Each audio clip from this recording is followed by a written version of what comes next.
Нова недела, нови случувања и нови теми за разговор. Добро дојавте во новата епизода на И што? Темите се: целосен преглед на инаугурацијската авантура на Мицкоски. Колку пари се пумпаат од Прилеп? Зошто и дали треба владин авион? Кои се сите советници во владата? Да ја почнеме епизодата со скандалот Прилеп. Дали можете да претпоставите општина Прилеп зашто има исплатено 7.240.000 денари, односно 118.000 евра во 2024 година? Ако кажавте изградба на нова или поправка на више постоечка улица, реновирање на објект, средување на парк, опремување на училиште или градинка, стипендии за млади или било што би имало било каква смисла, грешка сте. Општина Прилеп во 2024 година исплатила 7.240.000 денари за оштета на луѓе кои биле каснати од куќе. Да, добро слушнавте. 7.240.000 денари за оштета на граѓани каснати од кучиња скитници. Би си рекол човек дека во Прилеп имаат сериозен проблем со кучињата скитници. Ама ако погледнеме во последните години колку исплаќала општината, стигаме до заклучок дека тоа веројатно не е проблемот.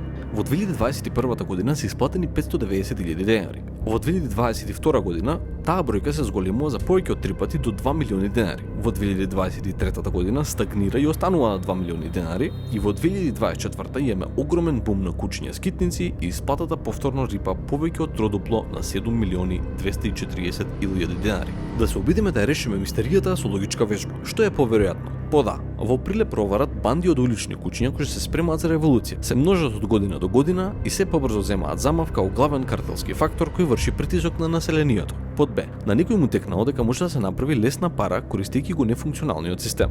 Па воспоставил шема која расте од година до година.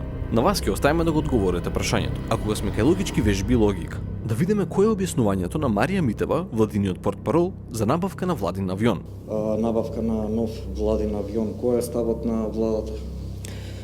Зборуваме за влада, како влада за нешто што значи одговорност. Одговорност кон државниот имот, но и одговорност која што не е лична или индивидуална, туку е за потребите и намената на државата. Неодговорно е да имате опозиција која што изминатите години апсолутно ништо не направи по однос на државниот имот, не само што не направи нешто ново, туку и она што беше досега направено го остави некако во заборав на времето. Дозволете ми да ви појаснам зошто како влада размислуваме во оваа насока. Неспорен е фактот дека имаме еден претседател кој што има загинато во авионска несреќа. Неспорен е фактот дека имаме еден претседател врз кој што бил извршен обид за атентат и неспорен е фактот дека секоја држава треба да размислува како да ги намали овие ризици. Мораме да размислуваме за интересите на државата со разум и одговорност, а не со политика. Како и секогаш одговорот на владиниот портпарол бара подлабока анализа. Да почнеме од крајот. Мораме да размислуваме за интересите на државата со разум и одговорност, а не со политика. Мораме да размислуваме за интересите на државата со разум и одговорност, а не политика. Така е, се согласуваме комплетно. Само има тука еден момент на когнитивна дисонанца. Велите дека треба да се размислува со разум и одговорност, а не со политика. А на прашањето зошто владин авион го почнавме одговорот со политичка пропаганда. Неодговорно е да имате опозиција која што изминатите години апсолутно ништо не направи по однос на државниот имот, не само што не направи нешто ново, туку и она што беше досега направено го остави некако во заборав на времето. И потоа, оправдувањето за набавка на владин авион е обидот за атентат на Киро Глигоров, кој што впрочем се случи на земја, и трагичната несреќа на владиниот авион со кој што леташе Борис Трајковски. Неспорен е фактот дека имаме еден претседател кој што има загинато во авионска несреќа. Неспорен е фактот дека имаме еден претседател врз кој што бил извршен обид за атентат. Ние веруваме дека Македонија треба да набави нов функционален авион кој што ќе се користи за службени патувања. Сепак сме држава. И колку и да се согласуваме или да не се согласуваме со властите, факт е дека секоја сериозна држава има сопствен авион. Зошто не го кажете само тоа? Зошто политички препукувања и лавиринт на зборови кои што во суштина не значи ништо? Ама добро, барем на тоа прашање медиумите добија некаков одговор. Кога поставија прашање за советниците на владата, Митева одговори вака. На официјалната веб страна ќе ги објави советниците на влада и нивните примања. Ви благодарам и за ова прашање. Веќе во јавноста го имавме дадено нашиот став кога ќе се заврши доекипирањето, соодветно, достоинствено и транспарентно владата ќе ги информира сите оние советници кои што се именувани. Во моментов имате ангажирано и што колку очекувате да примете? Дозволете, кога ќе се заврши процесот на целокупното екипирање, веднаш јавноста преку вас медиумите да биде запознаена со сите информации. Кога очекувате да се заврши? Дозволете ми да заврши процесот и веднаш ќе ве информирам. Значи владата се уште не се доекипирала. 8 месеци помина и се уште се формираат екипите за советници.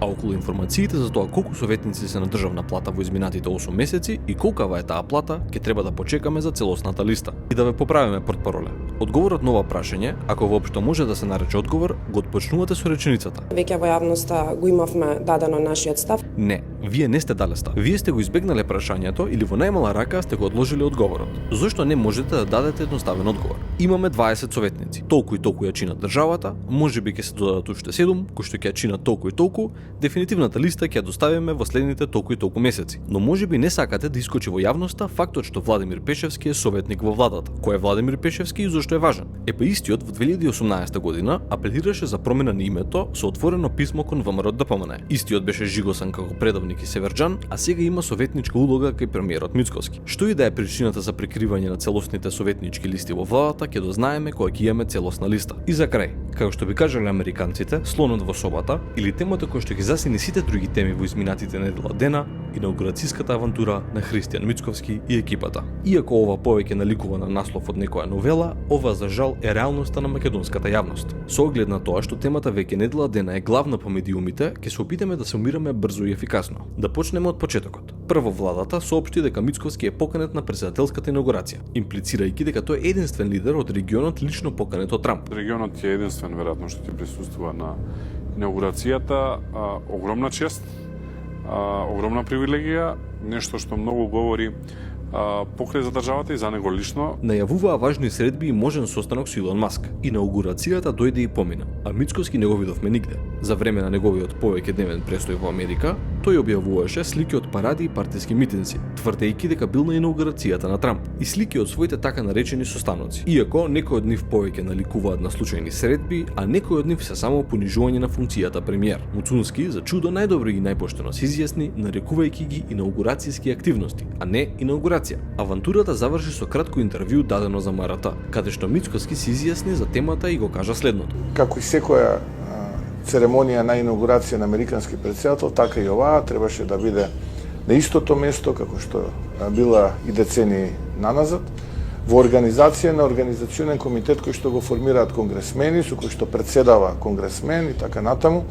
Точно е дека ние бевме поканети, како и околу 2000 други луѓе во посебен дел, каде што требаше да бидеме сместени, но поради временските услови се одлучи настанот да има практично неколку продолженија, односно неколку настани. Првиот беше во самиот конгрес, во ротандата, каде што беа присутни конгресмени и сенатори. Вториот, оној каде што председателот Трамп го држеше говорот, заедно со своите најблиски соработници, беше во салата на Вашингтон Визардс, каде што јас бев во еден посебен дел, односно апартмански дел. И тоа е тоа. Зошто не можеше ова да биде првичната изјава? Непокани од комитетот, одлучивме да одиме и се обидовме да оствариме што е можно повеќе контакти. Цениме дека ова е правилна инвестиција за Македонија. Целата драма по медиумите, сите скандали и проблеми ќе беа избегнати доколку од самиот почеток бевте искрени. Проблемот не е што бевте во Вашингтон и се обидовте да направите средби. Проблемот е PR фамата што ја кренавте околу како и од кој сте поканети. Сето ова не го објаснува присуството на министерот за здравство. Или пак зошто истиот се слика пред штанд за Трамп мајци. Ниту пак шетката на Мицковски низ улиците на Њу Јорк. Ниту пак знаеме колку цела оваа авантура го чини македонскиот народ. Се разбира дека ќе побараме да ни се достават информациите од јавен карактер и ќе дознаеме за што се трошеле државните пари во Вашингтон. И се надеваме дека нема да завршиме пак на суд.